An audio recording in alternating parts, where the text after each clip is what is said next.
Hello students, welcome to our next video in Excel. In this video, I'm going to show you how to fill in the formulas or functions, depending on whether you call them formulas or functions.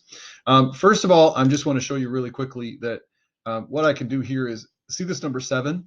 I can copy that number 7 all the way down without even worrying or thinking about it. What you'll notice is there's a little box here in the corner, and when I move my mouse over it, it changes to a black plus sign. So you can just click on that black plus sign, drag it all the way down to the bottom, and it will put the number 7 and that blue cell all the way down, and you don't even have to think about it. Don't worry about the line is gone from the bottom. Neither the color nor the line matters at this point. If you want to go back and do fancy stuff, you certainly can. So in the subtotal, we're going to talk about how to add these numbers up so that we get some kind of a total. So there's a quantity over here. Subtract what we already have in the inventory, because if we want 7 items, we already have 1, so we only need to buy 6. There's a cost that's already been calculated or already been copied there for you. I copied it off the internet for you, and now we're going to use a function to say what is it that the subtotal is. So in order to do this function, please choose one of the ones that already has an inventory. That way we'll get to kind of see the difference. You're going to click the equal sign on your keyboard, and the equal sign on your keyboard starts the process. It tells Excel this is a function or a formula, and we are going to type something in here. So what I'm going to do is I'm going to take the quantity. So I'm going to click on that cell. Then I'm going to hit the subtract button or the minus button, and I'm going to subtract the inventory because I don't need one of those. So I'm only going to buy 6 things. I'm not going to buy 7. And then I'm going to take all of that and multiply it by the cost. So if I type in the star symbol, which looks like this, you can hit it with Shift 8, or I hit it over on the number pad on the side, and then I'm going to multiply by this. Now there's a problem with this function, okay? So when I hit enter, this is not the correct number. Negative 5.99, $5.99 is not the correct number. We have done math wrong. And all the math teachers in the world will know the answer to this is that we forgot to add brackets. And we want round brackets, which if you look on your keyboard, they're usually above the 9 and the 0. So we're going to have to use Shift 9 and Shift 0 in order to get the brackets in the right place. So go back to this number that's wrong, and we're going to click up here. And what you can do is you can either click with your mouse or use the arrow keys on your keyboard. That will work as well. So we're going to go to the very beginning. Right after the equal sign, we need an open bracket. So that's Shift 9 on my keyboard. And then right after the D7, or whatever the D number is that you're using, we're going to do Shift bracket the other way, which is, for me, was Shift 0. So I hold down Shift and press the 0 to get the bracket.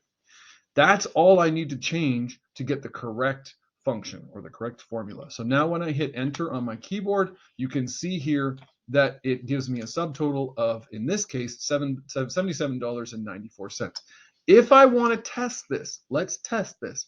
I'm going to go back to my inventory where there's a 1, and I'm going to pretend that the number is actually 0. So I'm going to type in 0 and press enter, and now this number has magically changed all by itself, because the function says take C7, which is, in this case is 7, subtract the 0, which is D7, which is right there, and then multiply all of that by the cost of the number of items. So 7 times the cost of the number of items is $90 and some cents.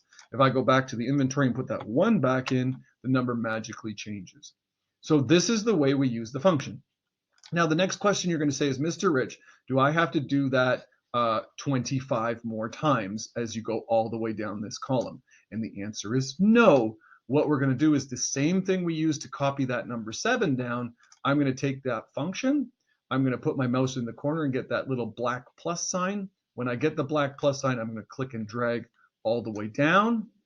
It magically fills in all the different functions, so that if I'm on row 14, for example, then up here in my function, you can see that this answer comes from this function where the numbers have all been replaced with a 14.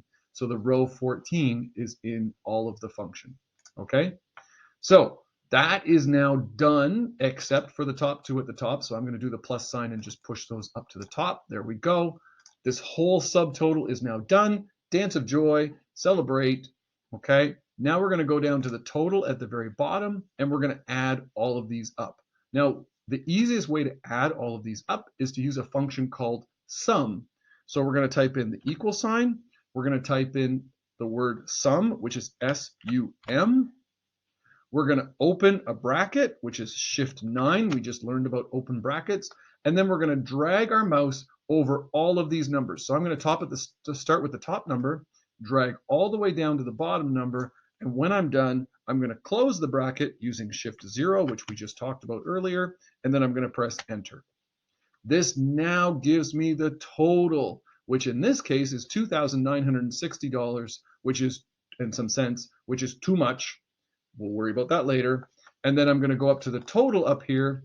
And the total, I'm just going to make it to say whatever's at the bottom, put at the top. This is the easiest function ever. You click on the equal sign. You click down here on this total that we've just calculated. It says that's F32. On my page, it's F32. Hopefully it's F32 on your page. And click Enter. It's done. So whatever is down here in this sum function is now going to magically appear up there. So let's do a test again.